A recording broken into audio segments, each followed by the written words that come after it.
Olá, está começando o Boletim de Notícias. Eu sou Vanessa Brolo e agradeço sua companhia e audiência. O Departamento de Trânsito de Fortaleza registrou esse ano o furto de mais de 35 mil metros de cabos de semáforos da cidade. Além do prejuízo financeiro, esse tipo de ação pode comprometer a segurança do trânsito. Depois dos cabos de telefonia, internet e energia, são os cabos de semáforos que estão sendo furtados por criminosos e batendo recorde nesse quesito. Só esse ano já foram furtados mais de 35 mil metros de cabos de semáforos aqui em Fortaleza. Além dos riscos para motoristas, motociclistas e ciclistas quando o semáforo deixa de funcionar, o risco também existe para os próprios criminosos, já que todos esses cabos são eletrificados. A informação que nós temos existem dois grandes usos para isso. Eles tanto queimam o cabo para retirar o cobre que está dentro desses cabos, mas também eles fazem uso muitas vezes para equipamentos de som de carros. Nesse período que se chega no final do ano, eles usam esses cabos para equipar, esses equipamentos de som. Então a polícia faz esse monitoramento nas sucatas, ele faz um acompanhamento de onde pode estar acontecendo essa receptação desse material, assim como dessas empresas que fazem instalação de equipamentos de som em carros, em veículos. Esse ponto próximo da BR-116, no bairro São João do Tauape, é um dos mais recorrentes nesse tipo de caso. Os semáforos da rotatória da Guanambi e o trecho da Avenida Bernardo Manuel, entre as ruas José Pedra e Campo Maior, também são comuns as denúncias de furtos. O prejuízo financeiro da MC somente em 2021 ultrapassa os R$645 mil. É um recurso público, a gente tenta aplicar da maneira mais, inteligente possível, A gente sabe que os recursos públicos têm que ser muito bem administrados, E quando a gente deixa de aplicar um recurso que poderia estar sendo aplicado, uma solução para reduzir um acidente em outro local, você traz, de certa forma, um impacto para a cidade, Em nota, a Secretaria de Segurança Pública divulgou que 7 pessoas com suspeita de envolvimento nesses furtos foram capturadas esse mês e ressaltou que a população pode colaborar, denunciando por meio do Disque Denúncia 181 ou pelo 190, ou ainda pelo WhatsApp DDD 85 3101 0181. Com o aumento dos combustíveis, muitos motoristas estão optando pelo gás natural veicular, o GNV. Veja na reportagem.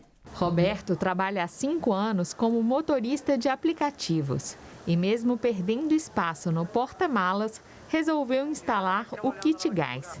Pelo meu custo, eu vou economizar em torno aí de 1.200 a 1.300 no combustível. O preço do álcool e da gasolina também foi motivo para esse vendedor mudar para o gás natural. Tentei segurar o máximo, Por mais que o pessoal fale que o gás esteja 3,89, tem lugares que estão 4, 4,5, mas a autonomia do gás ela é muito maior. A gerente desta oficina, que realiza a instalação do kit gás, diz que o número de clientes tem aumentado. Nós instalamos por dia, hoje, uma média de 10 carros. Antes da pandemia, antes do aumento do combustível, nós instalávamos uma média de 3, 4.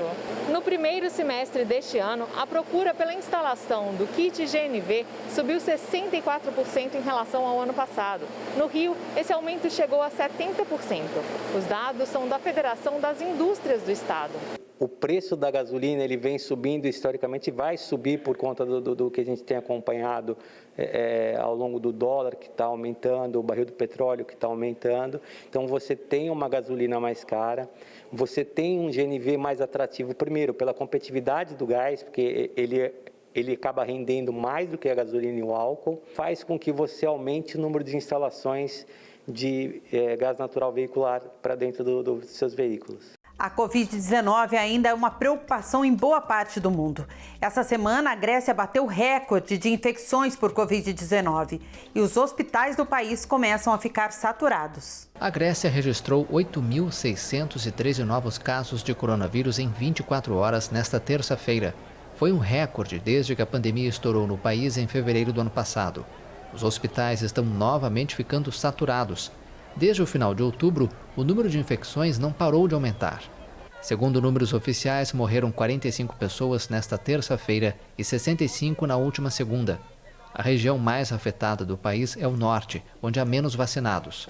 O diretor do Serviço de Emergência do Hospital Papa Nicolau, Nikos Kapravelos, em Salônica, segunda cidade da Grécia, alertou para o risco de uma situação semelhante à de novembro do ano passado, na segunda onda da pandemia. O país foi um dos que registraram, meses atrás, protestos contra a vacinação. Desde a semana passada, o passaporte de saúde, que mostra que o portador está totalmente vacinado, também é obrigatório nos restaurantes e cafés ao ar livre da Grécia, e não apenas em locais fechados. O recado agora é para quem vive da pesca. Na maior parte do Brasil já está em vigor o período da Piracema, que proíbe a pesca das espécies nativas de cada região. No Paraná, o prazo da proibição vai até fevereiro do próximo ano. Iniciou no dia 1º de novembro o período da Piracema. Durante 3 meses está proibida a pesca de espécies nativas em diferentes regiões do Brasil. O período de defeso é quando acontece a migração e reprodução natural de peixes e é protegido há mais de 10 anos por instrução normativa do IBAMA. No Paraná, a pesca está proibida no Rio Paraná e em toda a sua bacia hidrográfica.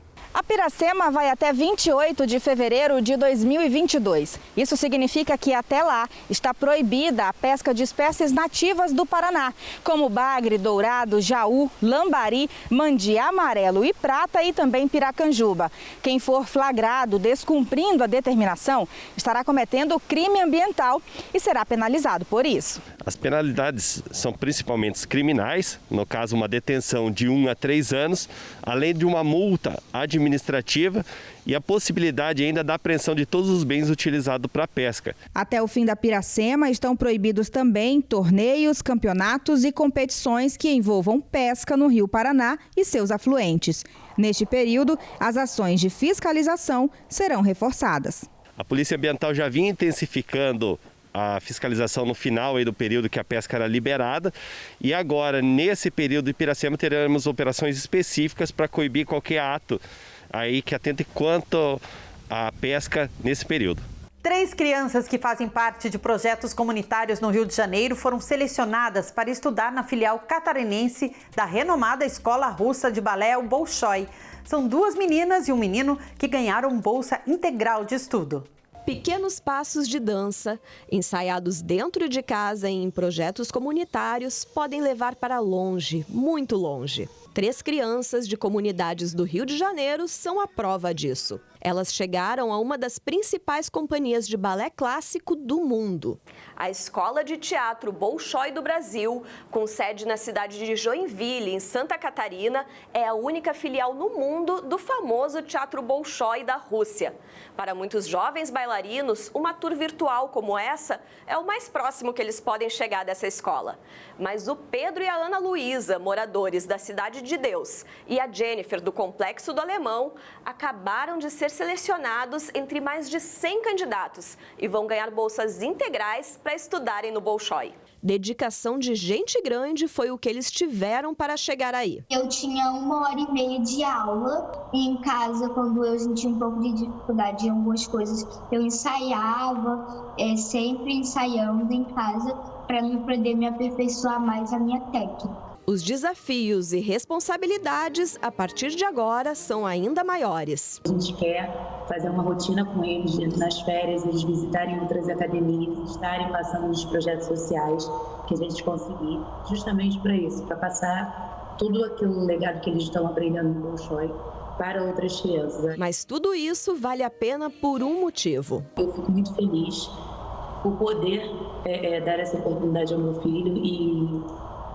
abrir mão assim de estar com ele vai ser difícil, mas eu acho que a gente cresce no mundo, né? Eu quero ser professora de balé profissional. Yasmin também participou da seleção, mas ainda não foi dessa vez.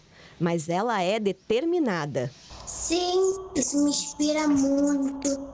Eu vou treinar muito, porque quero muito ficar naquela escola, uma escola muito boa. E eu acho isso. E por falar em dança, você vai conhecer agora um projeto que alia dança e libras. Através de movimentos de cabeça, expressão facial, braços e mãos, artistas interpretam poesias criadas na língua brasileira de sinais.